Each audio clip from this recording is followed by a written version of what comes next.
Assalamualaikum warahmatullahi wabarakatuh. Perkenalkan, nama saya Ari Rahmat Sulistyo atau yang biasa dipanggil Ari. Saya merupakan dosen Politeknik Negeri Malang, jurusan Teknologi Informasi. Saya mengampu mata kuliah pemrograman mobile yang saat ini menggunakan Flutter, yang sebelumnya menggunakan pemrograman Java. Kode mata kuliah pemrograman mobile adalah RIF 194002. Detail mata kuliah pemrograman mobile terdiri dari 3 SKS yang dalam satu minggunya terdapat 8 jam, yang masing-masing sesi atau kelas nanti akan dibagi menjadi 2 hari, yaitu 4 jam dan 4 jam. Tujuan atau capaian pembelajaran mata kuliah pemrograman mobile yaitu memberikan pengetahuan dan pemahaman serta cara pembuatan produk berupa aplikasi mobile, sehingga dalam mata kuliah ini mahasiswa mampu merancang dan mengimplementasikan sebuah produk aplikasi mobile pada perangkat mobile yang populer.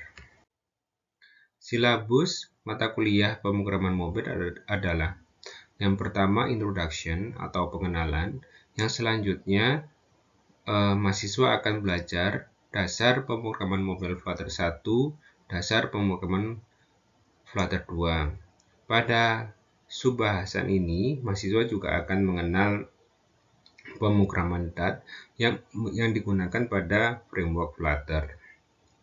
Selanjutnya, mahasiswa juga akan belajar bagaimana cara membuat layout atau menggunakan widget yang ada di Flutter.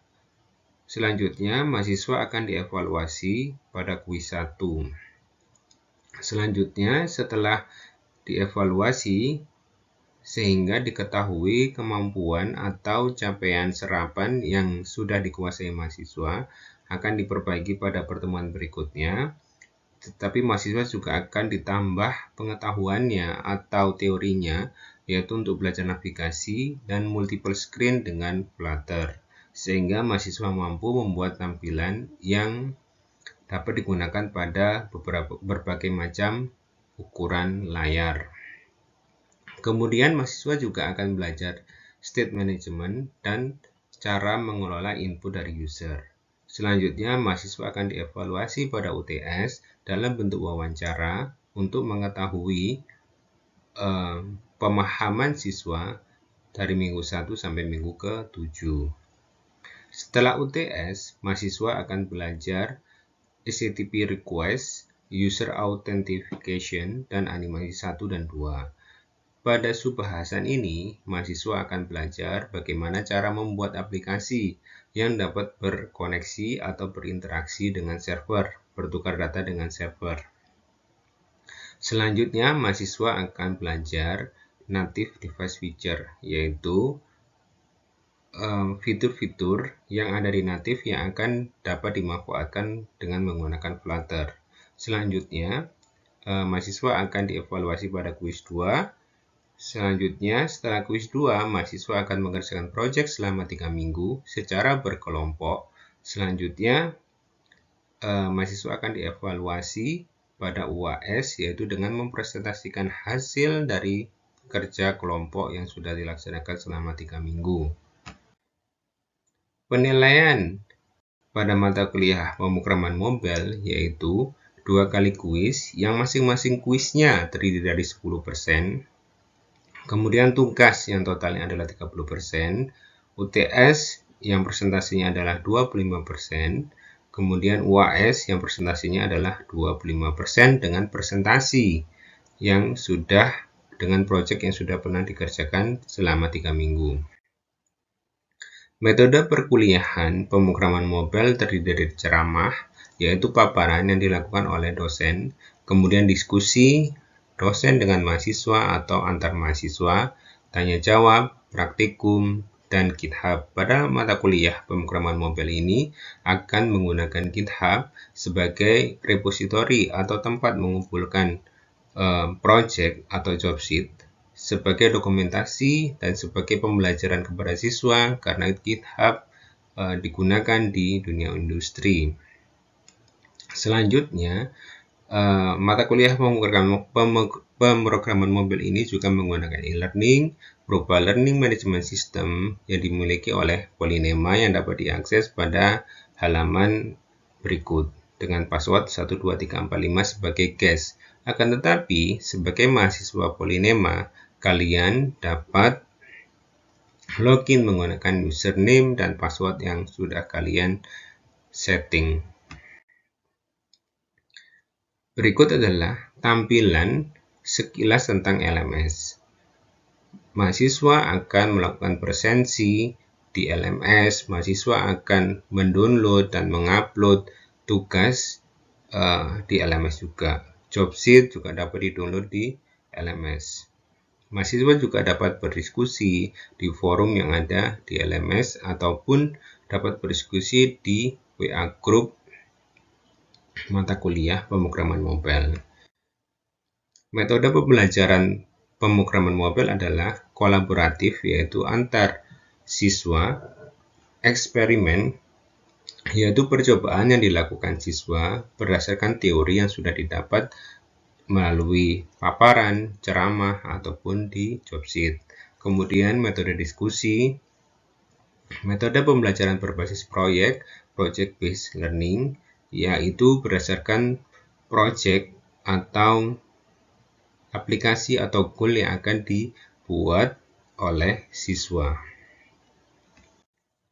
Interaksi dosen dan mahasiswa yaitu dapat dilakukan diskusi kelas, kemudian konsultasi individu, umpan balik, dan kelompok diskusi. Hal ini sudah sering dilakukan di mata kuliah lain juga dan diadaptasi di mata kuliah pemrograman mobil karena hal ini cukup baik untuk memberikan atau mencari solusi yang dihadapi oleh siswa. Pustaka yang digunakan pada mata kuliah pemrograman mobil terdiri dari 4 yang utama, yaitu e-course yang ada di Udemy dan e-book yang didapat dulu di internet, dan kemudian ada buku yang sudah diterbitkan di Polinema Press yang berjudul Pemrograman Mobil Menggunakan Flutter. Demikian paparan singkat dari saya untuk mata kuliah pemrograman mobil. Selamat bertemu di kuliah pemrograman mobil. Assalamualaikum warahmatullahi wabarakatuh.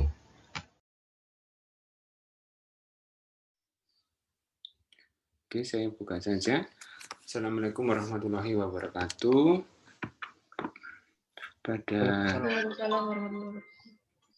Pada siang hari ini kita akan membahas tentang UI widget, UI atau widget pada Flutter. Nah, sebelum dimulai, silakan berdoa terlebih dahulu sesuai dengan keyakinan masing-masing. Berdoa, mulai.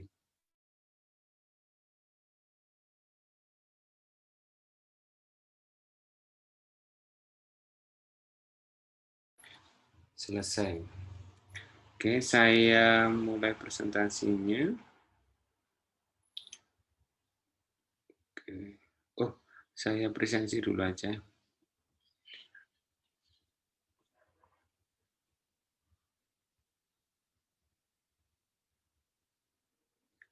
Oke, ini.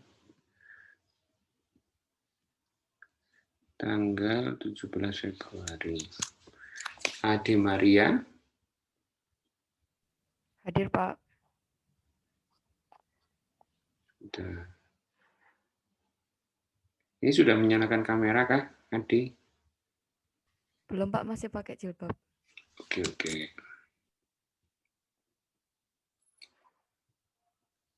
Yang nanti dipanggil presensi, dinyalakan kameranya sebentar saja, dimatikan lagi boleh.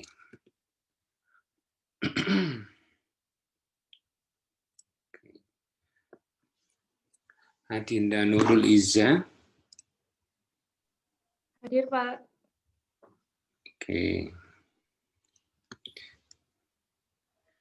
Ajeng Rizky Silvia. Hadir, Pak. Siap. Anggita Jati Laksana. Hadir, Pak. Siap. Itu Anggita pakai kaos atau pakai kemeja? Oh, pakai Pak. Pakai hem, Pak. Oh iya, siap. Oke. Terima kasih. Anastasia Putri. Hadir, Pak. Baik. Azrian Al-Arsya. Belum hadir. Erlita Desi Cahyuni. Hadir, Pak. Baik. Saya mulai presentasinya. Jadi ini merupakan hal yang penting ya, atau fundamental untuk pemrograman Flutter. Kan pemrograman Flutter itu kan UI, jadi untuk membuat UI. Jadi terdiri dari widget dan widget. Jadi nanti dari widget-widget itu ditumpuk atau disusun menjadi widget tree. Nah, ini merupakan apa ya? Ya kalau bisa difahami dengan secepat-cepatnya, nanti minggu depan sudah ada logikanya. Jadi kalau sekarang itu belajar UI-nya saja di minggu ini, di 2 pertemuan ini, hari Rabu ini dan hari Jumat, nanti kalau minggu depan itu sudah UI plus logika kayak gitu. Oke, ini rule-nya. Lanjut. Ini outline pembahasan minggu kedua ini. Jadi nanti saya jelaskan kembali. Mungkin kemarin sudah saya review tentang struktur project Flutter. Jadi kalau kalian buat project, itu ada langsung ke create, folder-folder dan filenya. Kemudian ada hot reload sama hot restart. Kemudian ada pengenalan Flutter widget. Selanjutnya ada praktikum membuat Flutter UI yang tugasnya itu dikumpulkan di hari Jumat. Oke, capaian pembelajarannya yaitu dengan belajar atau di minggu kedua ini ya, di minggu kedua ini bukan minggu ke-1, minggu kedua kalian itu mengenal dan bisa lah mengenal, tidak hanya mengenal, bisa mengaplikasikan widget pada Flutter, kemudian mengenal widget tree, bagaimana cara menyusun widget tree, kemudian membuat UI pada Flutter. Ini struktur project dari Flutter, kalau kalian, oh ya sambil dibuka VS Code-nya dan create project baru, di minggu kedua. Jadi kalian bikin aja, jadi minggu pertama pemrograman mobile, minggu pertama kan kemarin sudah bikin project. Terus sekarang bikin folder week kedua atau minggu kedua, kemudian buat project, nanti kita bisa praktikum bersama atau mencoba bersama, jika ada pertanyaan bisa ditanyakan. Nah, kalau kalian bikin project pertama kali dengan Flutter, itu akan secara default kurang lebih seperti ini.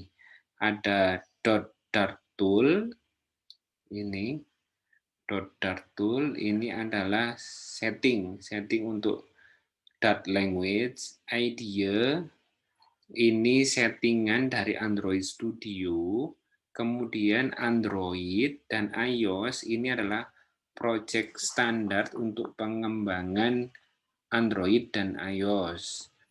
Nah ini jarang sekali atau hampir tidak pernah kalian nanti waktu ngoding di Flutter itu bersentuhan atau mengedit folder ini, kedua folder ini.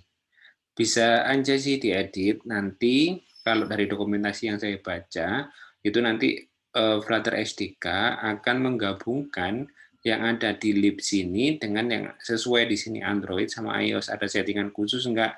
Kalau ada dia akan di-merge gitu. Kemudian ada lib. Nah, sebagian besar waktu nanti di mata kuliah ini akan berutak-atik atau bekerja di lib ini. Nah, lib ini itu isinya main .dat ini, bahasa pemrograman .dat ini nanti yang akan digunakan untuk membuat aplikasi Android, web, atau iOS, terserah, dengan menggunakan bahasa Dart. Kemudian ada tes. Tes ini juga sebenarnya krusial juga, akan tetapi kita nggak banyak bekerja untuk mata kuliah ini. Di mata kuliah ini tidak banyak bekerja di tes ya. Jadi kalau misalnya kalian ngoding di Flutter, itu kalau di industri itu di dua hal ini ya, lib sama tes ini yang sering diutak-atik atau diedit. Kemudian ada git ignore. Git ignore ini untuk setting atau mengignore ini ya, file-file yang nanti akan di-push ke Git gitu. Kemudian ada metadata. Metadata package ini hasil generatan dari Flutter juga. Kemudian ada Flutter Basic. Nah, karena ini namanya Flutter Basic project saya, maka dia akan secara otomatis dia meng-create namanya flutterbasic.yml. Ini di sini kalau kalian buka, itu isinya adalah description project gitu. Nama projectnya apa, kayak gitu. Kemudian ada pubspec.log sama pubspec.yml. Nah, pubspec.log ini di-generate sesuai dengan pubspec.yml. Kalau kalian itu ada lognya itu di JavaScript, ya di Composer apa di Node ya, itu juga ada lognya kayak gini ini. Nah itu berdasarkan YAML-nya ini. Nah di YAML ini adalah library-library yang akan digunakan di pembuatan Flutter ini. Kemudian dia nanti akan ketika di build itu akan mengenerate log ini. Kemudian readme itu untuk dokumentasi bagaimana cara setup. Yang penting-penting taruh di readme, misalnya cara setup projectnya kalian supaya developer selanjutnya itu bisa men-setup apa itu namanya project Flutter ini gitu. Atau project yang lain ya, kalau misalnya bekerja dengan Git, readme ini penting. Cara men-setup project misalnya di Node atau di Composer atau apa, caranya itu bagaimana dulu, apa dulu yang harus diinstal dan lain sebagainya. Oke. Kemudian ini ada fitur ya, fitur ada hot reload sama hot restart. Jadi saya lupa di kelas ini atau di kelas B. Jadi ada hot reload sama hot restart. Untuk hot reload itu keuntungannya ya ada fitur ya. Nanti lambangnya itu yang apa kayak petir itu gini di apa Visual Code. Lambangnya kayak petir, hot reload. Nah, dia itu mengcompile source code yang baru. Jadi dia hanya mengcompile source code yang baru saja ditambahkan ke dalam virtual machine. Nah, kemudian mengupdate-nya. Hot reload ini lebih cepat daripada hot restart, tetapi hot reload ini mempertahankan state yang ada gitu. Jadi misalnya ada state, misalnya kalian meng-counter sesuatu, atau misalnya menambah sesuatu variabel 1, 2, 3, dan seterusnya. Nah, kalau di hot reload ini nilainya tidak serta-merta tampil atau diupdate, karena dia state-nya itu masih disimpan. Kalau hot restart itu state-nya itu diulang dari awal gitu. Jadi apa itu namanya tampilannya itu bisa apa ya sesuai atau adaptif gitu. Nah ini ada beberapa widget, saya masuk ke ini aja ke modul.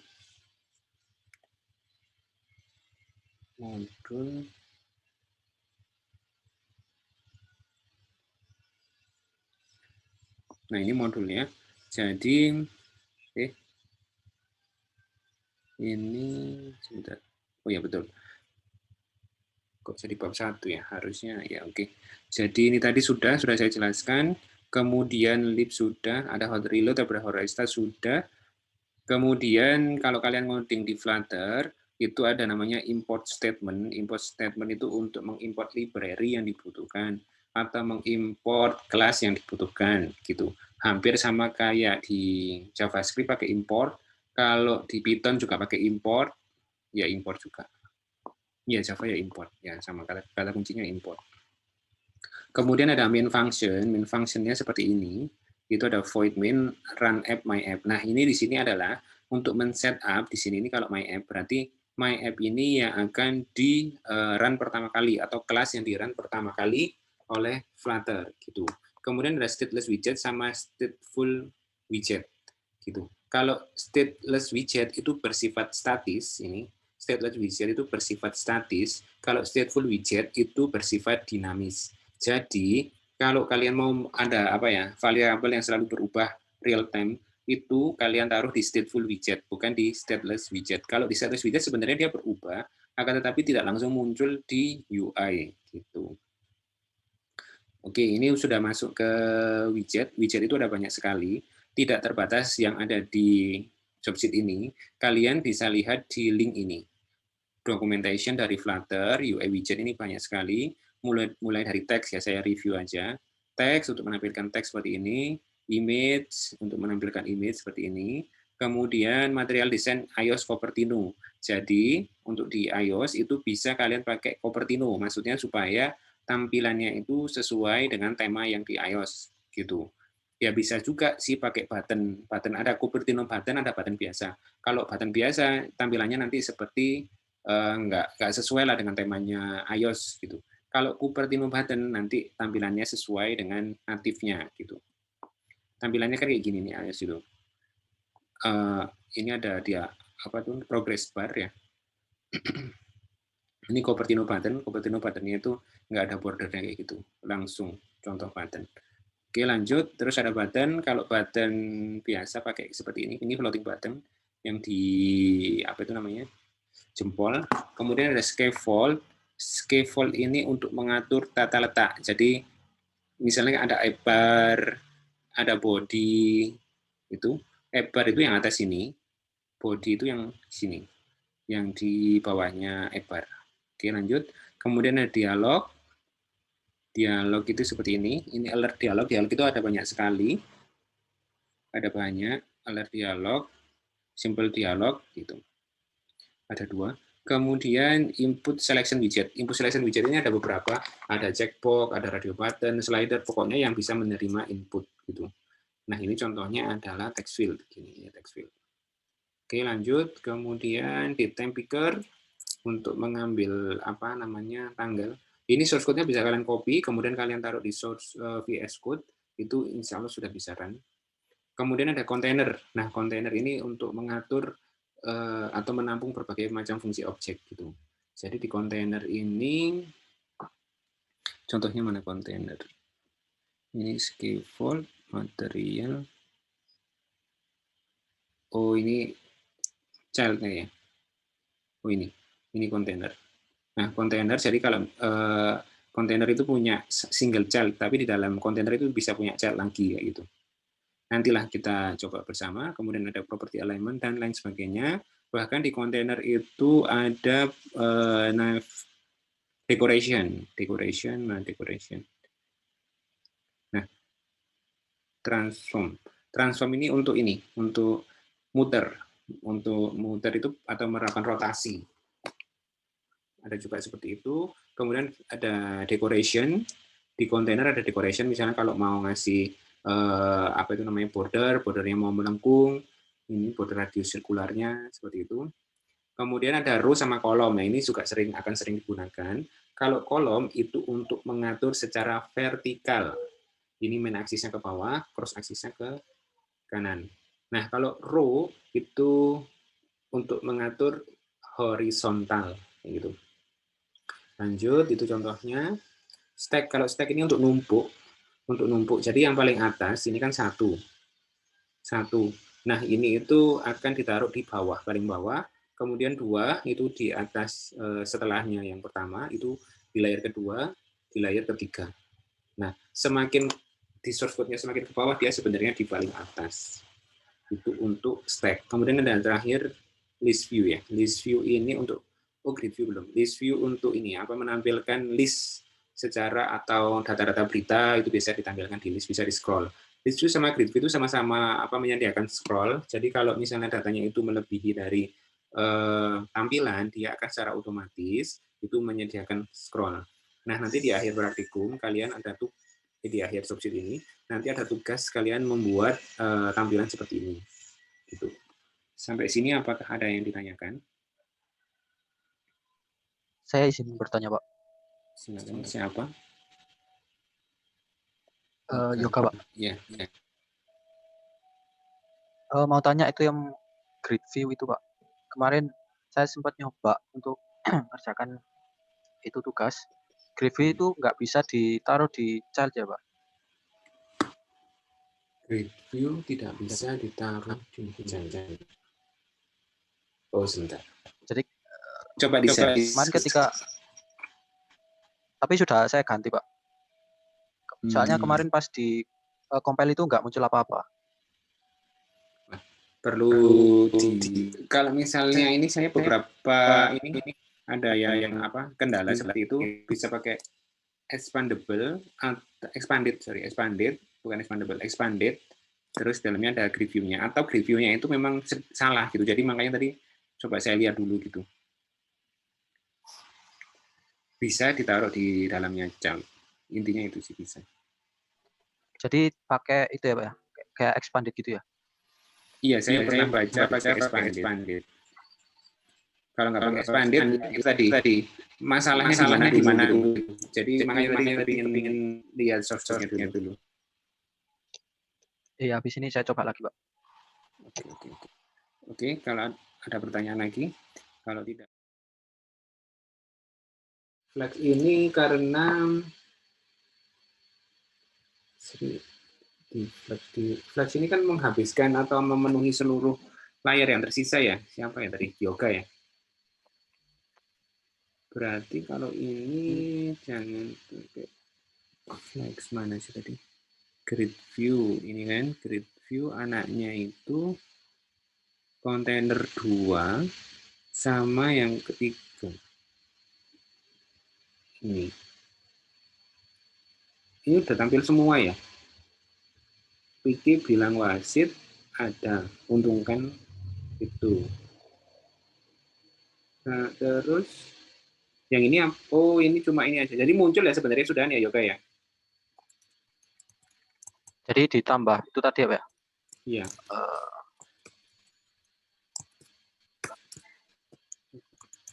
Bentar. Flex-nya ini. Flex.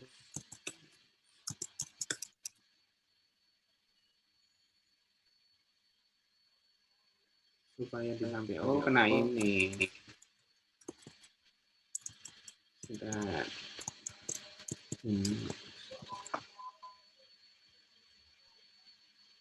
Nah, itu udah muncul. Jadi yang kontainer di atasnya Flex itu dihapus. Karena kan jadinya kan keisi oleh kontainer itu kan? Iya, Pak. Oke, ada lagi pertanyaan? Terima kasih, Pak. Sama-sama.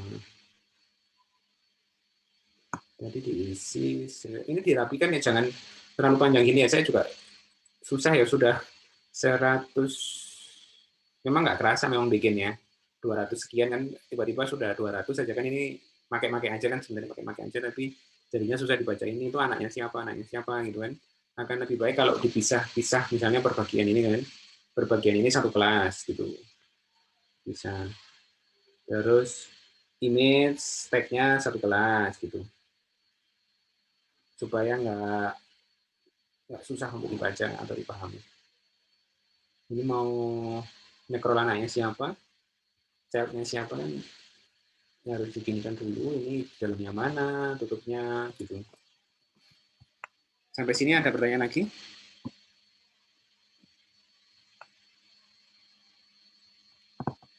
Kalau tidak ada, saya akhiri hari Jumat presentasi tugasnya sudah sampai mana. Kalau belum bisa nggak apa-apa ditanyakan, tapi ada progresnya tuh masalahnya di mana gitu. Ini instalasi sudah beres semua ya. Setup Visual Code. Halo. Jadi beres semua ya, nggak ada yang jawab ya. Oke, kalau udah beres semua, ya berarti dicoba saja.